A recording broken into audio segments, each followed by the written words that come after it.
Coach Williams, your first conference game is going to be Northside, and it'll be a little different because you've been playing them for a long time, but this time it counts toward the conference. How do you kind of work psychologically with your team to prepare them not just for bragging rights of Jacksonville? Well, I'm hoping the weather will be a little bit better than it's been the past 2 years when we played them, so no delays or anything like that with it being later in the year. Well, it's just they know our kids know them, so it's just kind of, it's another game, I'm sure, for Coach Pollock and myself, but for the kids, they get a little bit more amped up for it. So let's just get ready and let's go see who plays.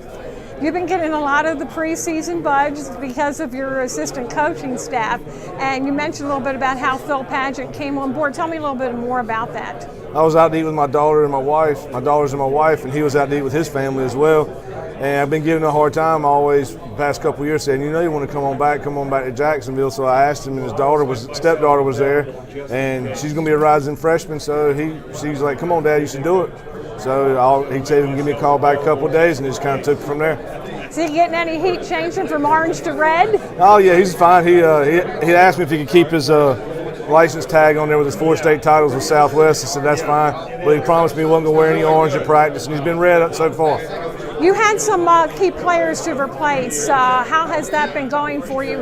And tell me a little bit about your returning players. We had to replace some offensive linemen and some defensive linemen and linebackers, but we've had a good group that's been working through the whole time, so we kind of feel like it's their turn, so hopefully they can step up and take over. We returned 3 offensive linemen off of last year's group, and both our running backs are back, Rashad Willington, Kajir Finister, and most of our wide receiver core is coming back with Chris Coleman and Nazir Singleton. So we got a good group on offense coming back. Most of our DBs are back, and we got to replace 2 linebackers on the inside, but other than that, most of them return intact. What do you think will surprise people about your team this year? I don't know. Hopefully we can get some wins. Hopefully I'll surprise them. So I don't know.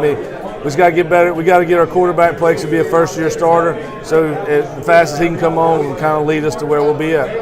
Is that going to be one of your biggest challenges, getting the offense on track with a new signal caller? I don't know if it will or not, because he was there last year. He played 3 games for us last year when Jakari got hurt. So it's kind of just how fast he'll adapt to the new pace and being the leader of the offense, which he's done a good job for us so far, and I look for good things from him. What do you think will be your biggest challenge this season?